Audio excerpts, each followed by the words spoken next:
Hello everyone, welcome back to another episode of A Bite of Life. Today we'll be making a fried chicken cutlet panini with homemade pesto on a rosemary garlic bread. For this recipe you will need some boneless skinless chicken thighs. I've got some fresh eggs. I have some Parmesan and mozzarella cheese that we can grate. I have basil from my garden. This is about 2.5 cups. About 1 cup of pinoles or pine nuts. And then I have some red onion, some garlic. We have tomatoes. Then you'll also need some mayonnaise, all-purpose flour, unseasoned panko breadcrumbs, and then bread of your choice. We're using a rosemary baguette today, and that is everything.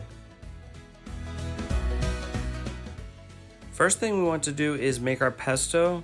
We're going to grate about 1/2 cup of fresh Parmesan cheese, and then in a food processor we're going to add all of our basil. That was 2.5 cups. Add in our 2 cloves of garlic, and then a small pinch of salt. We don't want to go too crazy with the salt because we got the Parmesan cheese in there, so we can add more later if we need it.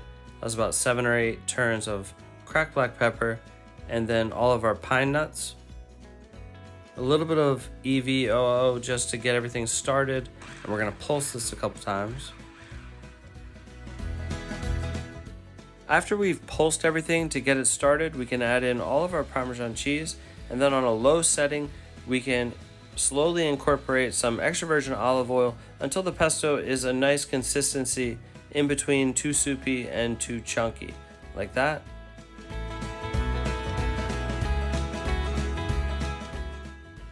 We can cut our tomatoes into thin slices, and then with the red onions we can cut lengthwise, and then along the grain we can cut them into strips, pull them apart like that.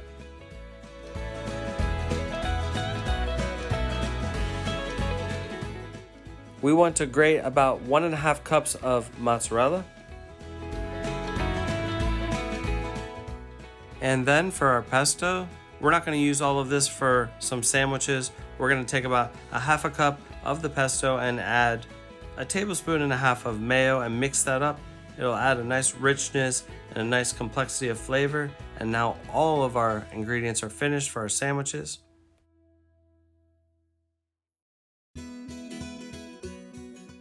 For the chicken thighs, we're going to place some plastic wrap over top, and then using a mallet, we're going to just pound each piece until nice and thin.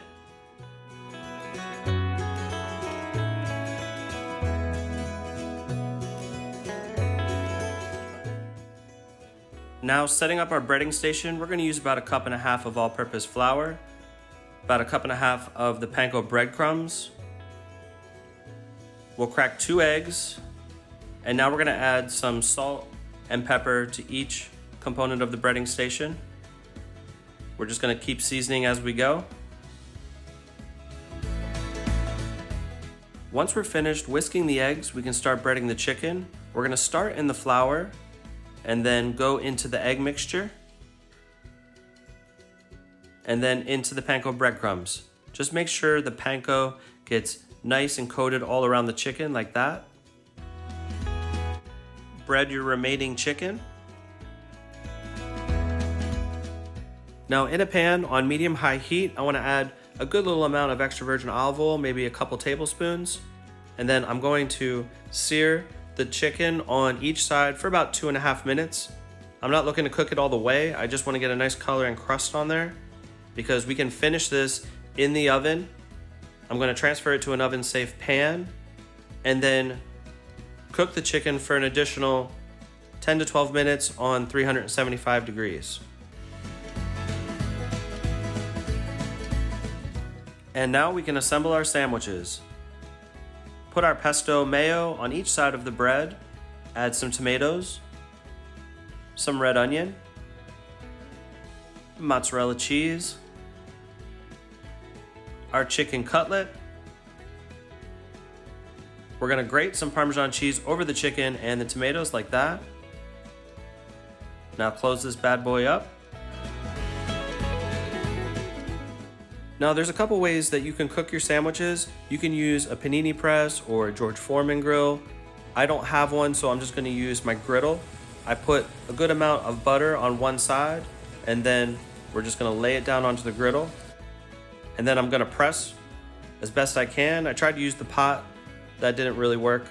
So I'm gonna use something heavier. I'm gonna use my cutting board, and that seemed to work pretty well. You could use plates, just use whatever you need to get a good press on them, get a good color like that. We're gonna flip them over and do the same thing on the other side. And then once the bread is nice and toasted, we're ready to cut and serve.